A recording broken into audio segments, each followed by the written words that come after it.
What's up everybody, welcome back to the Totally Rad channel. Today we're checking out something that I personally think is really cool. It's not the whole gun itself.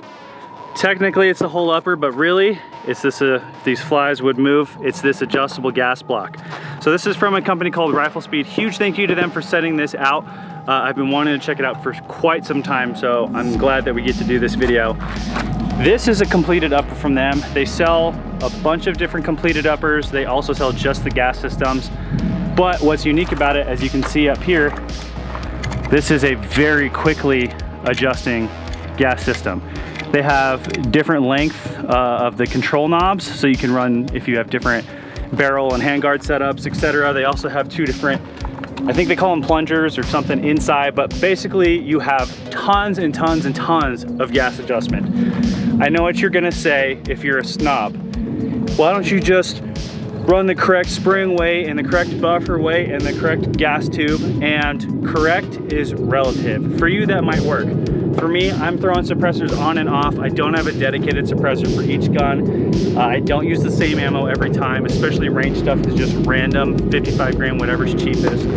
So the variables are always changing in my guns. So for me to be able to have this adjustability is incredibly nice.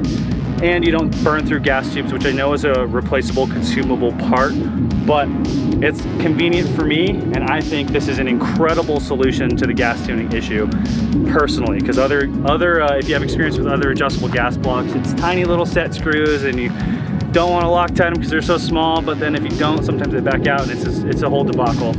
This thing is awesome, and I've only run a couple mags through it, and it was actually on a different setup. So today we're gonna take you step by step. We're gonna start all the way down at 1. The only thing I've changed on this upper from them, obviously aside from accessories, is I put this JMac muzzle device on it so that I can run it with my can. We're gonna run it unsuppressed first. We're gonna start all the way at 1 and dial it up each time until we find what number it cycles at for unsuppressed. And then we're gonna dial back all the way to 1, put the can on, and dial up 1 click at a time to find where our perfect gas is on that as well. So I'm gonna get a mag loaded and we'll get started. Okay. All right, I'll go into a little bit more detail about this build real quick before I go. So like I said, you get the whole upper from them. This particular one, I asked them to use the cross machine tool DRT so that I could kind of do a 50 Shades of FDE build. But they run high quality parts, so I paired it with high quality parts. I've got an H2 buffer in here. A lot of these parts were provided by Delta Team Tactical. Thank you very much to them as well for helping me finish this gun.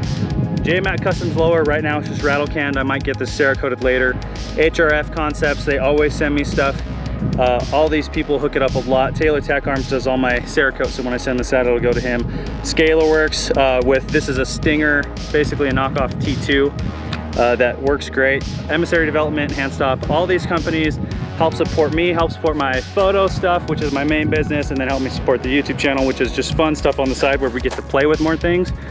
So now that we have a rundown of the build, which also, I will say, it came, the complete upper came with a black bolt, but Delta Team Tactical did hook it up with a copper or bronze PVD coated one that I think will match this pretty good and go with it. So I might throw that in a little bit later, but I'm running it like this because this is how it came. Huge thank you to all those companies, and let's get tuning. So like I said, we're gonna start, the setting is all the way down at the 1, the lowest it will go. We're gonna throw a loaded mag in. Oh, that's another thing, what I mean about quality parts. Geisley charging handle comes with a complete upper. What? Thank you, that's awesome. All right, so I'm gonna assume that this won't cycle because it's the lowest gas setting, but let's find out. Yep, didn't cycle. We're gonna throw it on safe, dial it 1 click to the 2.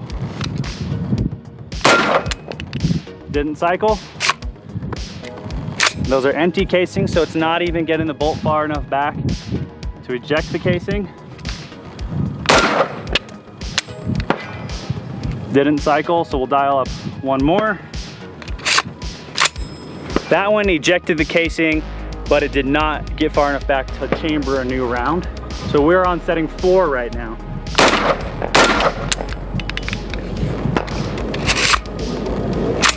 So that makes me think setting 5 should be the sweet zone for this.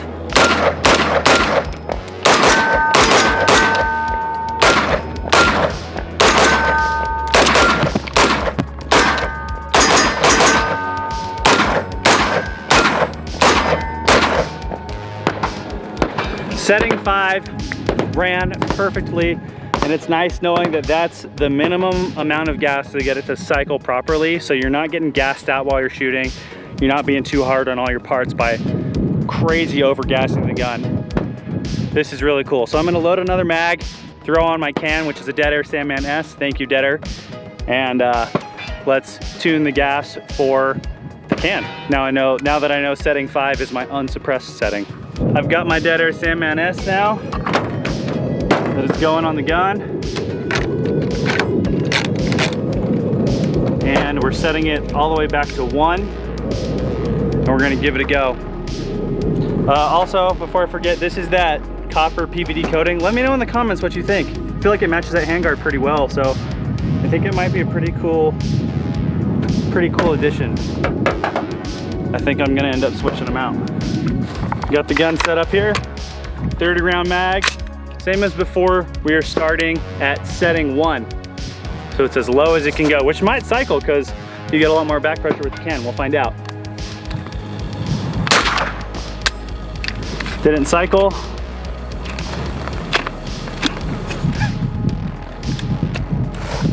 All right. It didn't cycle that last one. It did not even eject the casing, so we're clicking up to 2.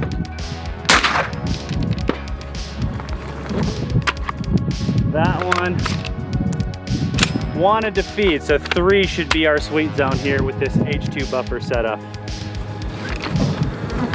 Oh, it would help if I had chambered around.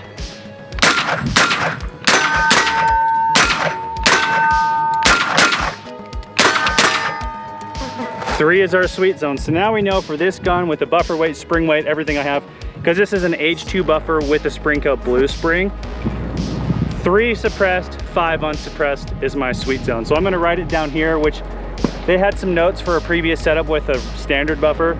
These are not gonna apply. I'm gonna take some acetone, get those off, and write down the new settings with the new buffer weight so that I always know what my setting should roughly be at, give or take, depending on ammo and a few other variables.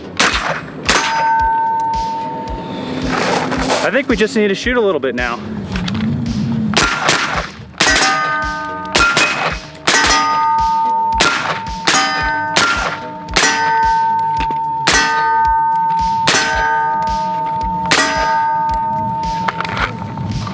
Cycle's great now.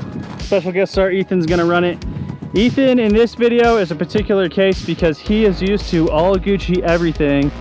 His brother exclusively has primary weapon systems, piston driven ARs. He has a primary weapon system, piston driven AR, which for gas is a lot more pleasant to shoot because you don't get as much gas coming out of the port into your face. So he's gonna shoot this now properly gassed gun and see how it feels. Yeah, this gun's already pretty hot, so I love the grip on the hot. Maybe I need to heat wrap that.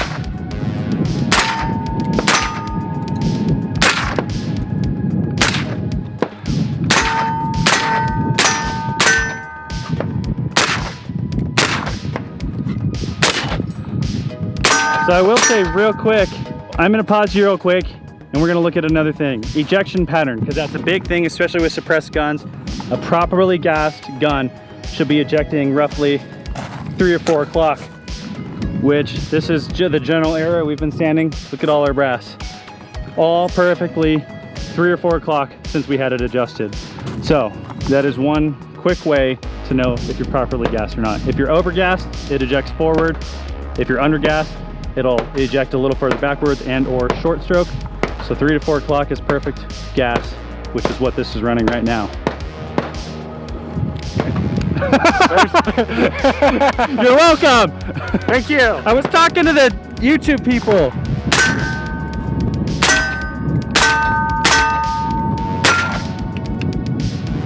Okay.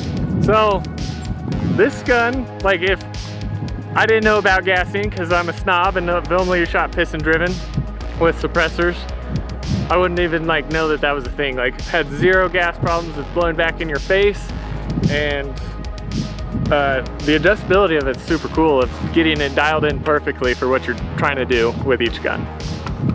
Very much agreed. So there you have it. the RIFLESPEED, fully, very quickly adjustable gas block.